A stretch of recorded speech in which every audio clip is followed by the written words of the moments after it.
Hello and welcome to Strange Stories. It's great to have you here. We are all about sharing stories of near-death experiences from around the world in the hopes of bringing some light and inspiration to your day. Our daily videos offer a glimpse into what lies beyond this life, and we believe that they can help us all appreciate the gift of life a little bit more. If you enjoy our content, please consider liking, subscribing, and hitting the notification bell to stay up to date on all of our latest videos. Your support means the world to us and helps us continue to grow. And to our returning viewers, welcome back. We're thrilled to have you with us again. So go ahead, grab a cozy blanket, get comfy, and join us for today's incredible near-death experience story. My name is Jan Christensen, and I'm delighted to be here today. I always appreciate the opportunity to speak up and share what I've seen. So, in my experience, I was at work, and I'm here in Canada, so we have some pretty brisk winter weather, and on this particular day, I was a nurse, a community nurse at the time, and I slipped on ice, which shouldn't have been a big deal. You know, catch yourself and carry on.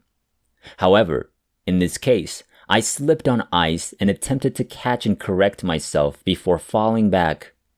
Oh no, I'm going to hurt my back. And as I tried to catch myself, I just wound up on my feet more and more until they shot straight up in the air and landed on the top of my head. I went unconscious immediately because I don't remember anything from when I came down and landed on the ground. And during that experience, everything went dark for me. Everything around me was pitch black. I could, however, see. I could see without the use of my human eyes. So it was an internal experience of simply going unconscious, followed by what I call a state of just being in me-ness, or I-ness, as it is commonly referred to. So even though I wasn't conscious in my human body, I could see with my eyes and hear with my ears. And I was wondering, where am I? And then there was this realization, oh, I'm here, as if I knew exactly where I was. As a result, I wasn't afraid. It was very quiet, and I was just looking around. The kind of peace you get when you're spiritually aware of yourself completely. Then all of a sudden, I felt a sense of release from my body. So it felt similar to the air coming out of a balloon. The denseness of my body just vanished, and the energy of me just flowed out of my body in this experience. And then I became aware of a feeling of floating, a gentle floating, similar to how peaceful floating in water would be. The only emotion that arose in me was pure love. It was the most wonderful sensation, and I have that same feeling when I'm here on Earth, though it's only a fraction of what I felt out there. The feeling was intense and perfect. So my body's density was gone, and I just floated gently in this rhythm, feeling perfect love. Then I just kept expanding in all directions.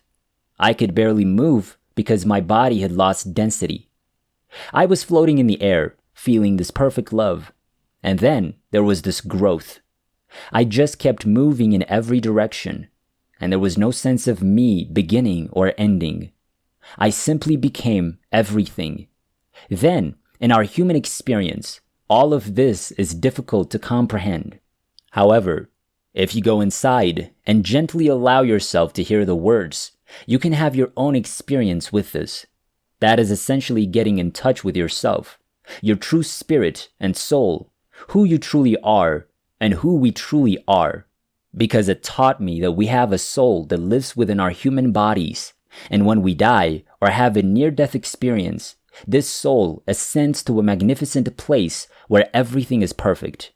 And at our core, we are always this feeling of pure love. When we are on Earth, we're just oblivious to it until we aren't. So after being out there floating and feeling this pure love, I had the thought that I didn't need anything else. There's nothing else that could make this more perfect or that I could possibly require. And that was pure magic, pure miracles to me. I assumed I could just stay here, forever feeling like this, and everything would be fine. That is what it showed me, so I guess it is an eternity. So if we return to who we are as humans, we are still that on the inside. We're energy, and we're perfectly connected to one another because energy has no beginning and no end. It is buoyant. It is just two of us. It is just you and me. It's just me and everything. It's just you and everything. The connection is flawless, and it is always present. It's just that no one told us. We had no idea. So once we understand this, it has the potential to change our lives in a variety of ways. Then the thought occurred to me, what about your daughters? And I remembered that my daughters still needed me. I returned to my body, to the density with that thought. My energy returned to me immediately. So I'm not sure how long this lasted because it was completely timeless, with no form to it. So it was the most wonderful thing I could have ever imagined. Even so, I wasn't afraid to return to do more of what I needed to do, which I think is pretty cool. Because as humans, we believe that if we're in a perfect situation, we will most likely choose to remain there. And perhaps, if it had truly been my time, I would have stayed there as well. I guess it wasn't entirely my time. I had a fantastic time and returned because I knew there was more for me to do. So when I felt myself returning to my body, I immediately felt the density return. I didn't have any sense of what I was going through in my humanness, which was a lot of pain. I was in a lot of pain and had seriously injured myself. When my soul returned to my body and I was a spirit having a human experience again, I had a lot to deal with. But even though it appeared to be something at the time, I thought it was a truly traumatic experience. And I wasn't sure how I was going to get through it or find the strength to be healthy in my human body again. Even though I had that feeling at the time, I now see it very differently. I remember it as a magical experience, a miracle that changed everything and brought me to a whole new understanding of who I am and how I'm here on Earth. It just gives me such faith, hope, and a perfect understanding of what is going on and what can happen for any human being who decides it's time to make a change in their life. So I don't believe you have to have a near-death experience to decide to make a life change.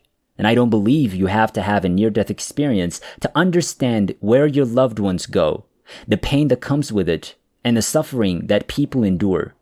I believe that understanding can settle so much for us. Maybe what I've gone through will help some people settle a lot of the things that are bothering them on the inside. We are not, and we're meant to be here and have a joyful experience. That is exactly what I hope for when we come here. That is not to say that everyone should come here and have a perfect experience with nothing going wrong. Because as humans, that does not appear to be what is intended to happen at this time. I believe we will evolve to that point. But I believe that we are here as humans, and because we have free will, we can choose to do things that may not be in our best interests and may cause us pain, but we will grow from them. So it's never a bad thing if our free will leads us to make a decision that isn't in our best interests. Because the fact that we can learn from it is one of the most wonderful aspects of being human. I don't believe anything will ever happen. Any decision can be made that cannot be reversed and from which you cannot grow and move on. So that too is full of hope, as well as understanding and compassion for yourself. So returning to the thought that we're meant to come here and experience joy and love, we are pure love at our core. At the core of who we are, each of us is pure love. Then we can direct our thoughts in a different direction. Most people are here, you see, and they're lost in their thoughts, lost in the thoughts that run through their heads. They're just following their noses and doing this and that. There is a different way to live, a different way to experience life in the present. And it all starts with realizing you don't have to believe the thoughts that come to you.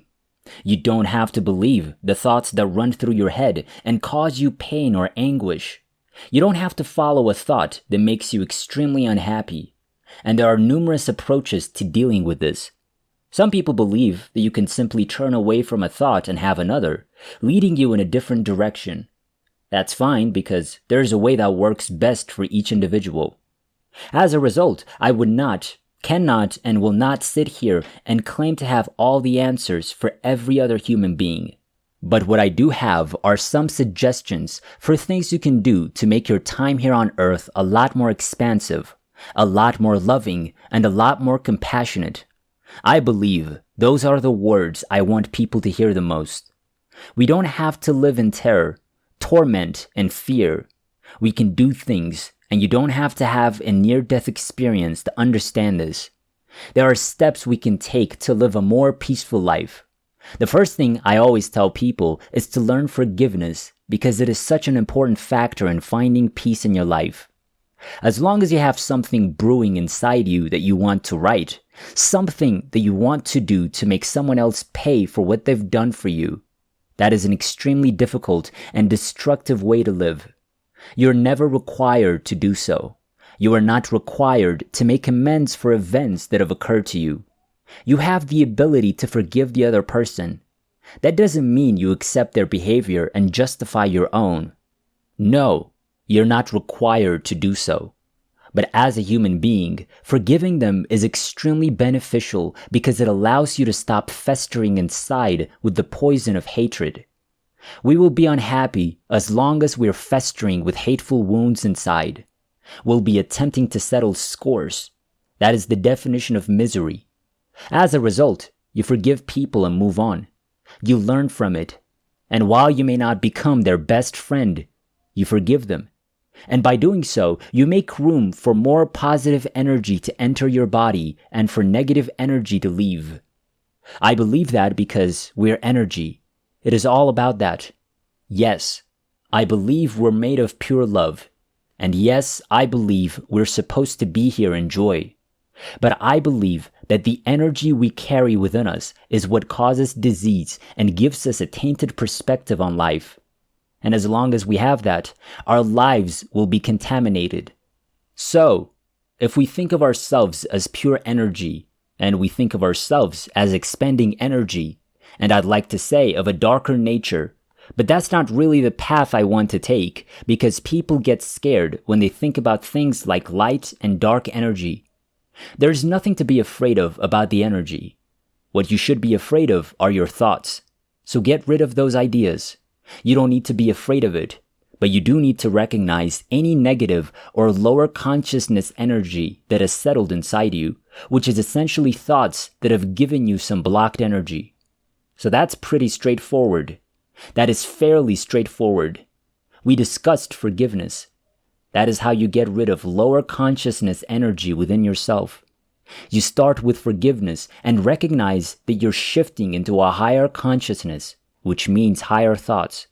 And you get rid of lower level energy to make room for higher level energy inside of you.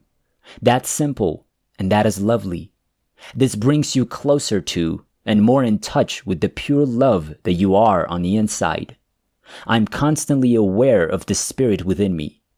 You can see that the spirit within you has a feeling, a personal perfume, and the essence of who you are.